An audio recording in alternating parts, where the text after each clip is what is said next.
তাই আজকে আমি আমার সাথে আমার বন্ধু রহিম এবং কিশোর ভাই মিলে যাচ্ছি বাংলাদেশের অনন্য এক সৌন্দর্য চাঁদপুরের দিকে। ওরে জায়গা,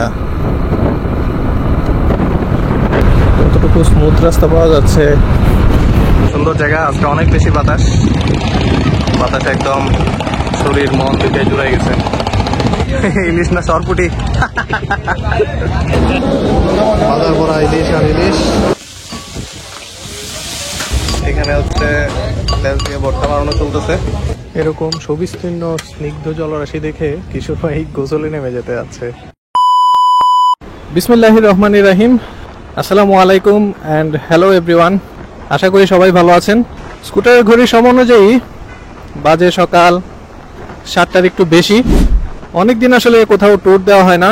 লাস্ট ট্যুর দিয়েছিলাম জানুয়ারি মাসে। সেই ট্যুরের পরে লাইফে নানা ব্যস্ততায় আর কোথাও যাওয়া হয়নি। গত সপ্তাহে একটানা 3 দিন বন্ধ পাওয়ার পরেও যখন কোথাও যাওয়া হলো না, ঠিক করলাম এই শুক্র অথবা শনিবার কোথাও না কোথায় অবশ্যই যাব। কিন্তু ট্যুরের জন্য সঙ্গী খুঁজে পাচ্ছিলাম না। এসটিবিডিতে পোস্ট করার পরে কিশোর ভাই আমাকে জানায় যে উনি ফ্রি আছে, চাইলে একটা ডে ট্যুরে কোথাও ঘুরে আসা যায়। ভাইয়ের সাথে কথা বলে ফাইনাল হইলো যে আমরা চাঁদপুর যাব। তাই আজকে আমি আমার সাথে আমার বন্ধু রহিম এবং কিশোর ভাই মিলে যাচ্ছি বাংলাদেশের অনন্য এক সৌন্দর্য চাঁদপুরের দিকে, যেখানে পদ্মা, মেঘনা এবং ডাকাতিয়া এই 3 নদীর মিলন ঘটে। কিশোর ভাই আমাদের সাথে শ্যামলী থেকে জয়েন করবেন। সকাল সকাল আশা করি জ্যামে পড়তে হবে না, যেহেতু সকালবেলা ঢাকা আরিচা মহাসড়কে গাড়ির চাপ তুলনামূলক কম। তবে উত্তরবঙ্গ থেকে ছেড়ে আসা গাড়িগুলা এই সকালবেলা ঢাকায় প্রবেশ করে, তাই বড় গাড়ি চাপ দিতে পারে, এই বিষয়ে সতর্ক থাকতে হবে। ছোটবেলা থেকে এই রোডে এত বাস অ্যাক্সিডেন্টের ঘটনা শুনছি যে বড় কোনো বাস এইভাবে যদি পাশ দিয়ে যায় তাহলে একটা আতঙ্ক কাজ করে। গাবতলীতে নতুন ব্রিজ আর তার সাথে আমিনবাজারে সার্ভিস লেন করে দেওয়ায় আগে আমিনবাজারে এখানে যে জ্যামটায় পড়তে হতো সেটা একেবারে কমে গেছে। আগে যে পরিমাণ সময় নষ্ট হইতো এই জায়গায়। ঘড়িতে সময় 7টা 28। আমরা গাবতলীতে ঢুকে পড়ছি। কিশোর ভাইয়ের সাথে ফোনে কথা হইলেও সামনাসামনি দেখা হয় নাই কখনো। ওনাকে শ্যামলী থেকে সাথে নিয়ে আমরা যত তাড়াতাড়ি পারি ঢাকা ক্রস করব। জ্যাম যদি বেশি থাকে ঢাকার ভিতরে আর ক্যামেরা অন করব না, ঢাকা ক্রস করে তারপরে ক্যামেরা চালু করব। পার হচ্ছে মেঘনা ব্রিজ। আসলে ঢাকা শহরে ক্যামেরা অন করি নাই। ড্যামরাতে একটা পিকআপ মালামাল সহ উল্টে থাকার কারণে রাস্তায় প্রচুর জ্যাম ছিল। জ্যামের মধ্যে এত বাজে অবস্থা ছিল, এই কারণে আর ক্যামেরায় অন করি নাই। আমরা শ্যামলী থেকে রওনা দিচ্ছি 8টায়, এখন বাজে হচ্ছে 9টা 46। আমরা অবশ্য জায়গায় জায়গায় ব্রেক দিয়ে আসছি। সামনে অবশ্য আরও অনেকগুলো ব্রেক দিব, কারণ হচ্ছে গরম অনেক বেশি। একটু পর পর আমাদের নিজেদেরকে আবার রিহাইড্রেট করে নিতে হচ্ছে। ঢাকা চিটাগাং হাইওয়ে আমার পরিচিত একটা হাইওয়ে। আমার পড়াশোনার জন্য দীর্ঘ 7 বছর আমার চিটাগাংয়ে থাকতে হয়েছে, তো এই রোডে প্রচুর পরিমাণ আসা যাওয়া করতে হয়েছে। তাছাড়া এরপরেও জবের জন্য আরও 2 বছর আমার কক্সবাজার থাকা হয়েছে। তো সব মিলে অনেকটা সময় আমি এই রাস্তায় আসা যাওয়া করছি, যার কারণে রাস্তাটা আমার মোটামুটি ভালোই চেনা। তবে আজকে যেখানে যাচ্ছি চাঁদপুরে, ওইখানে বাই রোডে তো যাওয়া হয় নাই, এই কারণে দাউদকান্দি পর্যন্তই আমার পরিচিত রাস্তা। এরপরের রাস্তাটা আবার আমার পরিচিত না। উল্টা গাড়িগুলো যে আসে এগুলো দেখলে আসলে ভয় করে, কারণ সবসময় মনোযোগ তো উল্টা দিকে আসা গাড়ির দিকে থাকতে নাও পারে। বিপদ আপদ কখন ঘটে যায় বলা মুশকিল। বিশেষ করে কুমিল্লা পর্যন্ত এই সমস্যাগুলো খুব বেশি, উল্টা গাড়ি চলে। আমি জানি না হাইওয়ে পুলিশ কি করে। কিশোর ভাই সম্পর্কে বলা হয় নাই। কিশোর ভাই খুবই আন্তরিক, বন্ধুবৎসল একটা মানুষ। যদিও এর আগে আমার ফোনে কথা হয়েছে, সামনাসামনি কথা হয় নাই, বাট ওনার কথাবার্তা, আচরণ এত অমায়িক, মনে হয় যেন অনেক আগে থেকে আমরা একে অপরকে চিনি। উনি চালাচ্ছেন হচ্ছে বার্গম্যান। যদিও 3 বছর হয়ে গেছে বার্গম্যানটা কিনছেন, কিন্তু এখনো অনেকটাই ফ্রেশ। মাত্র 17,000 কিলো চালাইছেন উনি, অথচ ওনার পরে স্কুটার কিনেও আমি প্রায় ওনার 3 গুণ গাড়ি চালাই বলছি। তো উনি অনেকটা সেফলি রাইড করে, খুব স্মুথলি রাইড করে, কোনো তাড়াহুড়া নাই, হুটহাট টান নাই, হুটহাট ডানে বামে ঢুকায় দেওয়ার কোনো ব্যাপার স্যাপার নাই। রাইডিং স্টাইল অনেক সুন্দর। আমি লাস্ট ঢাকা চিটাগাং হাইওয়েতে স্কুটার চালাইছি গত বছরের সেপ্টেম্বরে। ওই সময়ে বর্ষাকাল মাত্র শেষ হয়েছে, রাস্তাঘাটের অবস্থা খুবই বাজে ছিল, অনেক প্লট হলে ভরা ছিল রাস্তা, যে কারণে চালাইছিলাম খুব আস্তে ধীরে সাবধানে। তার উপরে তখনও বৃষ্টির সিজন শেষ হয় নাই পুরোপুরি, দেখা গেছে যে অনেকটা জায়গায় যাওয়ার পরে বৃষ্টি হয়ে রাস্তাঘাট অনেক ভিজা টেজা ছিল, যে কারণে খুব সাবধানে রাইড করতে হয়েছিল গতবার। তবে এবার একদম ফকফকা রোদ। গতকাল রাতে যদিও ঢাকায় অনেক বৃষ্টি হয়েছে, আজকে এখন পর্যন্ত রোদ অনেক বেশি। আমরা ড্যামরায় যে জ্যামটা খাইছিলাম ওই জ্যামে শরীরের ভিতরে সব ভিজে গেছিল। এক হচ্ছে কাপড় চোপড়ের উপরে উইন্ড ব্রেকার পরা, তার উপরে একদম খাড়া রোদ হওয়ায় ভেতরে একদম গোসল করার মতো অবস্থা হয়ে গেছিল। তো এখন চালাচ্ছি, চালানোর সময় তো আসলে বাতাসে খুব আরাম লাগতেছে, যতক্ষণ চালায় যাইতে পারবো আশা করি খুব একটা খারাপ লাগবে না। গতকাল বৃষ্টি হয়, বাতাসটা মোটামুটি ঠান্ডা আছে, এখন যত সময় যাবে রোদ তত বাড়বে, তারপরে কি অবস্থা ঠিক জানি না। যেহেতু রাস্তা আমাদের অচেনা, চাঁদপুর পর্যন্ত রাস্তায় আমি বা কিশোর ভাই কেউই যায় নাই, তাই হয়তো আমাদের পৌঁছাতে অনেকটাই দেরি হয়ে যাবে। সমস্যা নাই, সারাদিনের জন্য আসি আজকে। এই টার্নটা অনেক সুন্দর, তবে উল্টা অটো আসতেছে, অদ্ভুত। এইসব টার্নিংয়ের জায়গাতেও যদি এত কিছু খেয়াল রাখা লাগে তাহলে তো বিপদ।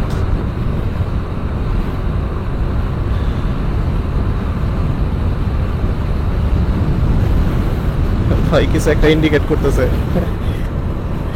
আমি যদিও ঠিক মতো বুঝি নাই, দেখা যাক। আমি ভাইকে ফলো করতেছি, দরকার হইলে আমরা আবার এখানে একটু দাঁড়াবো। মেঘনার মতো দাউদকান্দি ব্রিজটাও মোটামুটি ভালোই বড়, আর রাস্তাটাও স্মুথ হয়, খুব ভালো লাগতেছে এই জায়গাটা। আমি ঠিক জানি না ভিডিও কিরকম আসতেছে, তবে সুন্দর আবহাওয়ায় রাইড করতে পারে আসলে অনেকটা ভালো লাগতেছে। সামনে কোনো একটা জায়গা থেকে কিছু ভাই তেল নিবে, তেল নেওয়ার পরে হচ্ছে আমরা আবার ক্যামেরা অন করব। ঠিক আছে।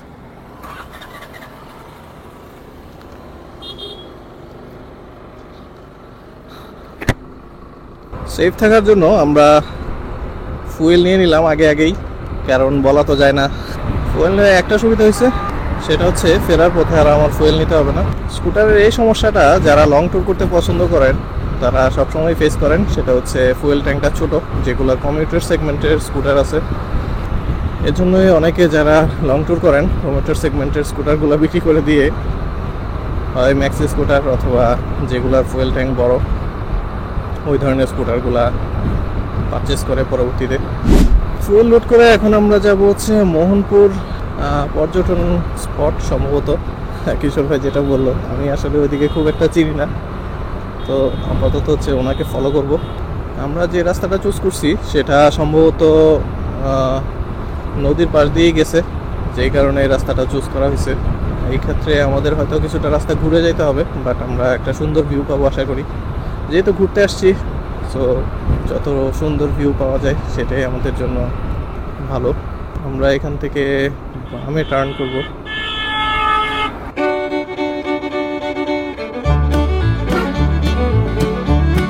যেহেতু এই রাস্তায় আমি আর কখনো আসি নাই, তাই রাস্তার কি কন্ডিশন এটা আমি ঠিক জানি না। কিশোর ভাই এই এলাকায় চেম্বার করে, উনি এই রাস্তায় এর আগে আসছে, সো ওনার উপরে আমার 100% ভরসা করতে হচ্ছে। রাস্তা যেহেতু চিনি না, আস্তে ধীরেই আগাবো। ঢাকা থেকে বের হয়েছি টোটাল 84 কিলোমিটার হয়ে গেছে অলরেডি, কিছুই মনে হয় নাই আসলে। আচ্ছা ঠিক আছে। নতুন রাস্তায় আসলে আমি খুব একটা কনফিডেন্স পাই না। অনেকে নতুন রাস্তায় খুব স্পিডে বাইক টানতে পারে, বাট আমার কাছে খুব আনইজি লাগে, কারণ হচ্ছে বাংলাদেশের রাস্তায় স্পিড ব্রেকারের কোনো আগামাথা নাই, আর কোথায় কোন জায়গায় ভাঙা আছে তার কোনো ঠিক ঠিকানা নাই। যত ভিতরের দিকে যাচ্ছি সবুজের পরিমাণ আস্তে আস্তে বাড়তেছে, তার মানে গাছপালা অনেক বেশি এদিকে। গাছপালা বেশি হলে সুবিধা যেটা হয় সেটা হচ্ছে রাস্তায় অনেক ছায়া থাকে। কিছু কিছু জায়গায় রাস্তা অনেক বেশি ভাঙাচোরা, আবার কিছু কিছু জায়গায় রাস্তা খুবই সুন্দর। যতটুকু স্মুথ রাস্তা পাওয়া যাচ্ছে খুব আরামের। একটু একটু জায়গা ভালো দেখে আসা মনে হয় যে পুরো রাস্তা মনে হয় এরকম ভালো, আবার একটু পর পর এরকম ভাঙা।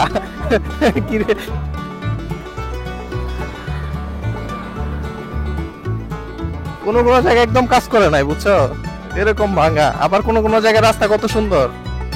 এদিকে যেখানেই যাই পুকুর, খাল, নাহলে বড় জলাশয় আছে, একদম গ্রাম। খড়কুটা, গোবর, টিনের চাল।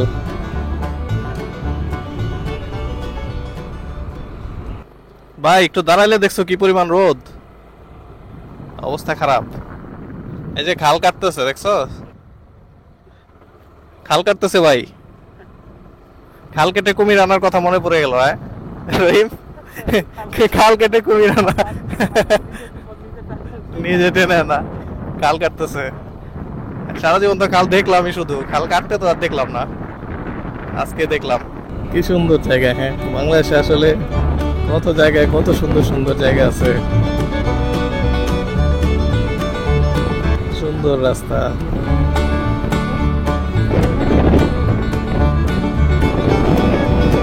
একটা গাড়ি ঘোড়া নাই, কিছু নেই, ফাঁকা একটা রাস্তা, সুন্দর গাছের ছায়া, একদিকে খাল আর একদিকে পুকুর, অনেক অনেক জলাশয়, এদিকে অনেক জলাশয়, নিচু এলাকা সম্ভবত।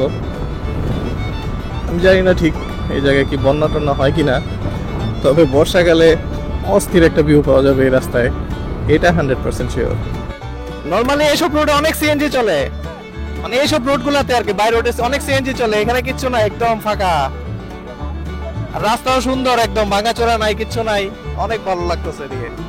এটা মনে হয় কোনো বাঁধ ভাই, এটা মনে হয় কোনো একটা বাঁধ, বাঁধের উপরে রাস্তা করছে। হ্যাঁ, এই কারণে আর কি। ওই যে বড় নদী দেখছেন? ওকে,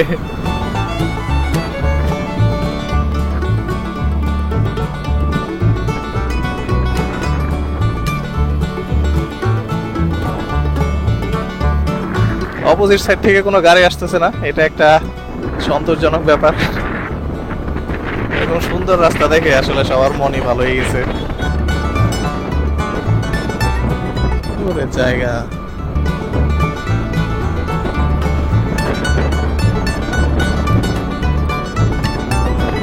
বিউটিফুল।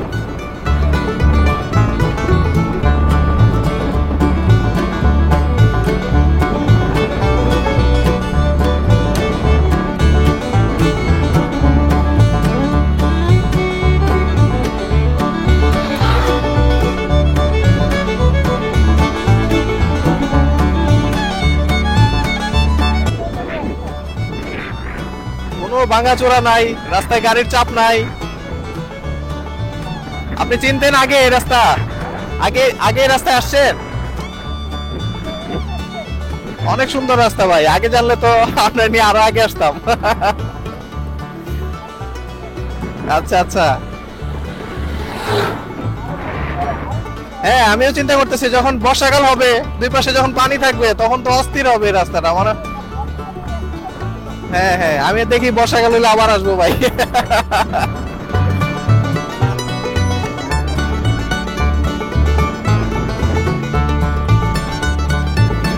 অস্থির অস্থির একটা জায়গা, রোডটাই সেরা।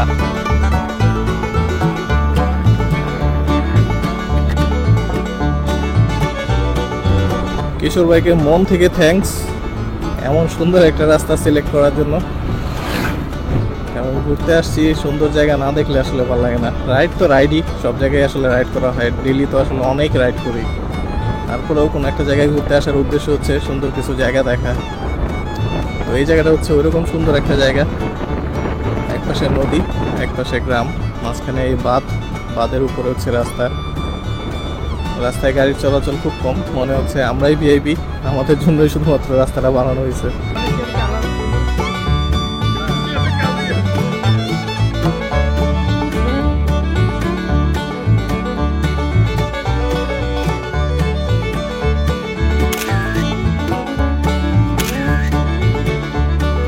চলো চলো চলো, দেরি হয়ে যাচ্ছে আমাদের। হ্যাঁ অনেক সুন্দর, বিকাল বেলা হইলে আরো ভালো হইতো, আমরা তো আসছি দুনিয়া দুপুর বেলা। অস্থির একটা রাস্তা, মেঘনা নদী, চাঁদপুরের লঞ্চ। উফ, সেরা।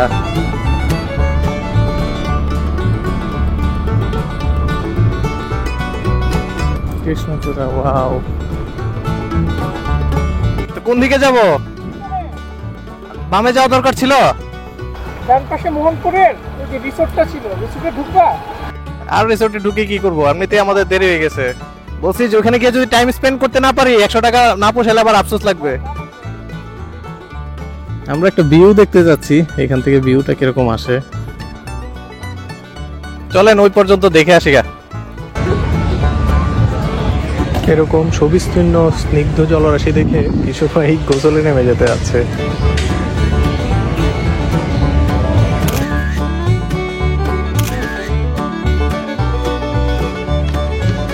মোহনায় পৌঁছাতে পৌঁছাতে আমাদের প্রায় 2টা বেজে যায়। নদী অনেকটাই শান্ত ছিল, তবে বাতাস ছিল প্রচুর।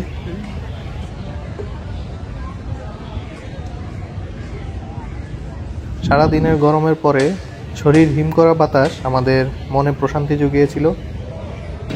এর আগে যখন আসছিলাম এখানে সুন্দর একটা ইলিশের স্ট্যাচু ছিল, এখন তো মনে হচ্ছে এটা নতুন করে করতেছে। ইলিশ না সরপুটি। আসছিলাম যখন তখন তো অনেক আলো ছিল, এখন তো মনে হচ্ছে বৃষ্টি নেমে যাবে। দাঁড়ান দেখাই, ওই দূরে ওদিকে অনেক মেঘ, মনে হচ্ছে বৃষ্টি হচ্ছে, আবার মাঝে মাঝে বিদ্যুৎ চমকাচ্ছে। এদিকটা যদিও আলো আছে ভালো, তারপরেও দুপুরবেলা অন্ধকার হয়ে আছে, বৃষ্টি নামলে তো বিপদে পড়তে হবে। সুন্দর জায়গা, আজকে অনেক বেশি বাতাস, বাতাস একদম শরীর মন দুইটাই জুড়ে গেছে। খাওয়া দাওয়াটা সেরে আমরা আবার বাসা দিয়ে ব্যাক করবো। বাজার ভরা ইলিশ আর ইলিশ দেখতেও ভালো লাগে।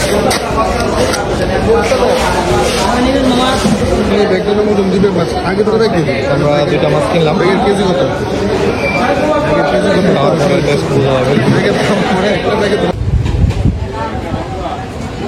ছোট গলির ভিতরে অনেকগুলো দোকান, প্রত্যেকটা দোকানেই ইলিশ মাছ কেন্দ্রিক কার্যক্রম। কোনো জায়গায় ইলিশ ভাজতেছে, কোনো জায়গায় বিক্রি করতেছে।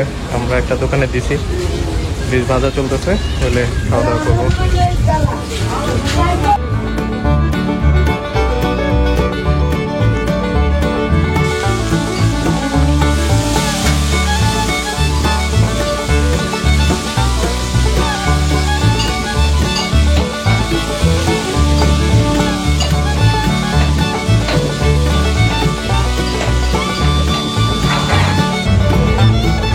এখানে হচ্ছে তেল দিয়ে ভর্তা বানানো চলতেছে।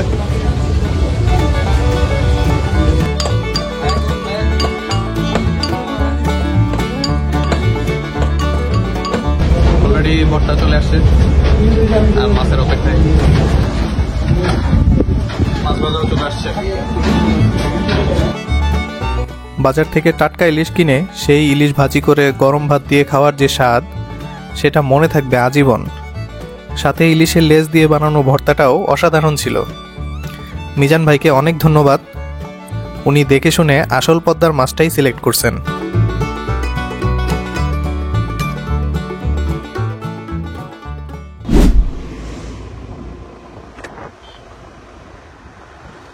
কিশোর ভাইয়ের বন্ধু মিজান ভাই আমাদের মাছ কেনা, দোকান সিলেক্ট করা সহ সব কাজে হেল্প করলেন। মিজান ভাইয়ের আতিথেয়তায় আমরা মুগ্ধ। কিশোর ভাইয়ের মতো মিজান ভাইও খুবই আন্তরিক একজন মানুষ।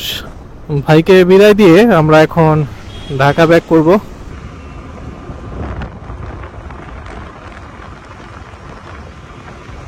একটা সুন্দর দিনের ইতি টানতে যাচ্ছি। আজকে চাঁদপুরে 3 নদীর মোহনায় ঘুরে দেখার অভিজ্ঞতা সত্যিই অসাধারণ ছিল। এখানে এসে মনে হয়েছে প্রকৃতির মাঝে অন্যরকম একটা প্রশান্তি আছে। নদীর ঢেউ, নৌকার শব্দ, পাখির ডাক সব মিলিয়ে শহরের যান্ত্রিক জীবনের বাইরে অসাধারণ একটা অনুভূতি। এই বিশাল জলরাশি আর নীল আকাশের নিচে দাঁড়িয়ে কিছুক্ষণের জন্য হলেও জীবনের ব্যস্ততা ভুলে গিয়েছিলাম।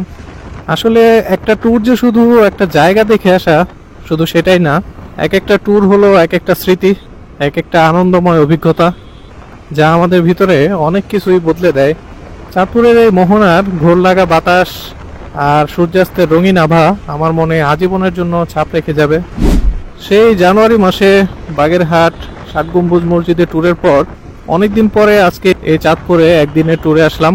স্কুটারে একদিনে 500+ কিলো রাইডের ভিডিওটা আমার চ্যানেলে আছে, চাইলে সেটাও দেখে আসতে পারেন। আজকের মতো এখান থেকেই বিদায় নিচ্ছি।